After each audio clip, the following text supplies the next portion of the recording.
क्या आपने कभी सोचा है कि दुनिया के कुछ लोग ऐसे भी हैं जो कि लगभग 190 देशों में बिना किसी वीजा के फ्रीली ट्रैवल कर सकते हैं, लेकिन ये कोई स्पेसिफिक लोग नहीं है। ये केवल उनके देश की नागरिकता है जिससे उन्हें लगभग 190 कंट्रीज में बिना किसी वीजा के फ्रीली ट्रैवल करने की परमिशन मिलती है। लेकिन वहीं हम हैं इंडियन पासपोर्ट होल्डर्स। क्या आप अंदाजा लगा सकते हैं कि इंडियंस बिना किसी वीजा के कितने कंट्रीज में फ्रीली ट्रैवल कर सकते हैं? क्या हम भी 190 कंट्रीज में बिना किसी वीजा के फ्रीली ट्रैवल कर सकते हैं, या फिर 180 या फिर 150?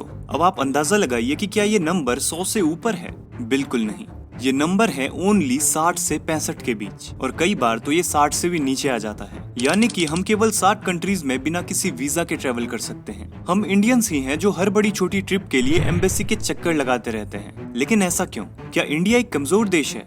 नहीं, लेकिन फिर भी इंडियन पासपोर्ट दुनिया के कमजोर पासपोर्ट में क्यों गिना जाता है? तो आज के इस वीडियो में हम इसी सवाल का जवाब ढूंढने वाले हैं, न सिर्फ फैक्ट्स के जरिए बल्कि उस रियलिटी के जरिए जिसे अक्सर छुपा दिया जाता है। सो हे फ्रेंड्स, स्वागत है आपका मेरे चैनल वन क्लिक हिस्ट्री पे एक और न्यू वीडियो के साथ में। तो आज के इस वीडियो का टॉपिक है why Indian passport is too weak. तो चलिए आज के वीडियो को शुरू करते हैं।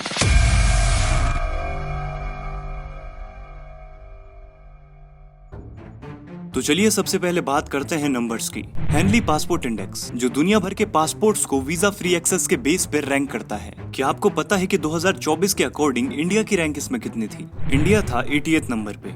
लेकिन इसका मतलब ये नहीं है कि इंडिया की रैंक 80th है, इसका मतलब इंडिया 80th कंट्री है। नहीं, इस लिस्ट में एक ही रैंक के अंदर कई कंट्रीज इंक्लूड होती हैं। यानी कि 80th रैंक पे 3 या 4 कंट्रीज भी हो सकती हैं, या फिर एक कंट्री भी हो सकती है। इसका मतलब ये है कि अगर इंडिया 80th नंबर पे है तो इंडिया से पहले 79 कंट्रीज नहीं है। इंडिया से पहले कई कंट्रीज हैं जो कि रैंक होल्ड करती हैं। 2024 में 80th नंबर पे इंडिया 62 कंट्रीज को वीजा फ्री एक्सेस करता था। लेकिन जानने वाली बात ये नहीं है, जानने वाली बात ये है कि 2025 में यही रैंक 80th से 82 चली जाती है, और अब हम केवल 58 कंट्रीज को वीजा फ्री एक्सेस कर सकते हैं। और वहीं अगर हम बात करें टॉप रैंकिंग कंट्रीज की, तो सिंगापुर जो कि 193 कंट्रीज को फ्री वीजा एक्सेस करता है, और जापान जो कि 190 देशों को फ्री वीजा एक्सेस करता है। और वहीं रैंक थर्ड पर जो कि 189 देशों को एक्सेस करती हैं, उस पर तो पता नहीं कितनी कंट्रीज हैं। और क्या आपको पता है कि पूरे दुनिया में ऑफिशियली लगभग 195 कंट्रीज हैं, जिनमें से टॉप रैंकिंग कंट्रीज लगभग सभी देशों को एक्सेस करती है। और वहीं हमारा देश है जो कि लगभग 60 कंट्रीज के नंबर को भी बड़ी मुश्किल से अचीव कर पा रहा है। अब सवाल ये है कि जब इंडिया वर्ल्ड की 4th लार्जेस्ट इकोनॉमी है, क्योंकि हाल ही में इंडिया ने जापान को भी पीछे किया है, तो इंडिया का पासपोर्ट इतना वीक क्यों है? तो इसके पीछे के कुछ मेजर रीजंस हैं। पहला,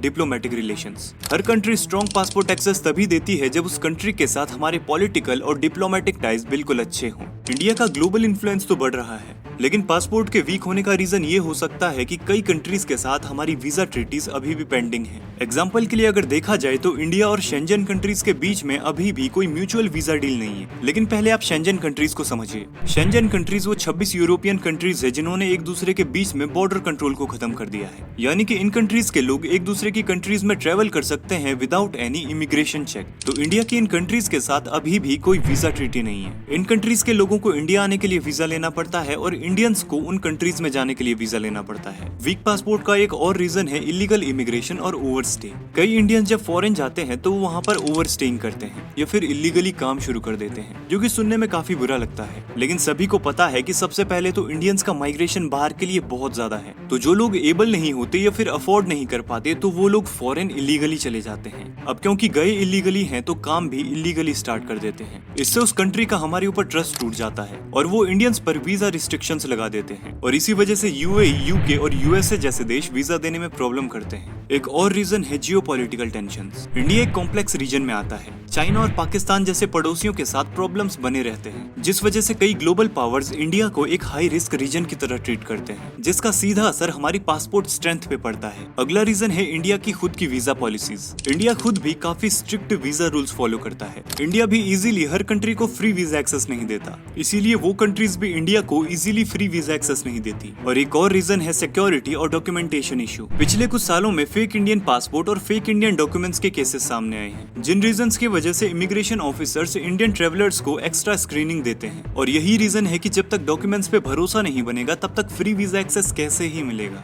लेकिन कुछ कंट्रीज हैं जहां इंडिया को फ्री वीजा एक्सेस है, और उनमें से कुछ देश हैं भूटान, नेपाल, मालदीव्स, इंडोनेशिया, फिजी और केनिया जैसे देश। और इनमें से मोस्टली टूरिस्ट या फिर स्मॉल नेशंस हैं जो कि इंडिया को फ्री वीजा एक्सेस देते हैं। क्योंकि इंडिया के पास ट्रेवलर्स बहुत हैं। लेकिन ऐसा नहीं है कि इंडिया का पासपोर्ट वीक ही रहेगा। इसे स्ट्रॉन्ग करने के लिए इंडियन गवर्नमेंट और सिटीजन्स दोनों को काम करने की जरूरत है। इंडियन गवर्नमेंट को स्ट्रॉन्ग फॉरेन डिप्लोमेसी क्रिएट करने की जरूरत है और वीजा ट्रीटी साइन करनी होंगी। इलीगल इमिग्रेशन को कंट्रोल करना होगा, हमारी कंट्री के लोगों को अवेयर करना होगा और फेक पासपोर्ट के केसेस को कम करके इस पे स्ट्रिक्ट एक्शन लेना होगा और डेफिनेटली इंटरनेशनल इमेज को इम्प्रूव करना होगा। और सबसे ज्यादा इंपॉर्टेंट, इंडियन ट्रेवलर्स को खुद भी रूल्स फॉलो करने होंगे। ये जो हर जगह इंडियंस की इमेज खराब करके आते हैं, ये बंद करना होगा। ऐसे बहुत सारे ट्रेवलिंग चैनल्स हैं जिन पे जाके आप देख सकते हो कि इंडियंस की इमेज फॉरेन में क्या है और हमारे देश के कई लोग बाहर से क्या हरकतें करके आते हैं। एक स्ट्रॉन्ग पासपोर्ट केवल गवर्नमेंट की रिस्पॉन्सिबिलिटी नहीं है, इसमें 40% हाथ सिटीजन्स का भी है, जो कि बाहर जाकर अपनी कंट्री की इमेज को एनहेंस कर सकते हैं, जिसका डायरेक्ट असर हमारे पासपोर्ट पे पड़ेगा। तो अगर इंडिया के लिए भी 190 देश वीजा फ्री होते तो आप कौन सी कंट्री में घूमने जाते? कमेंट में बताओ। तो ये थी आज की इन्फॉर्मेशन। वीडियो अगर थोड़ा भी वैल्यूएबल लगा हो तो इसे अपने फ्रेंड्स के साथ शेयर करो और इन्फॉर्मेशन पसंद आई हो तो वीडियो को लाइक करना मत भूलना और चैनल को सब्सक्राइब करके ऑल के बटन को दबा देना, ताकि इसी तरह की और वीडियोस आपको टाइम टाइम पर मिलते रहे। तो मिलते हैं ऐसी एक नेक्स्ट वीडियो में, तब तक बाय बाय, जय हिंद।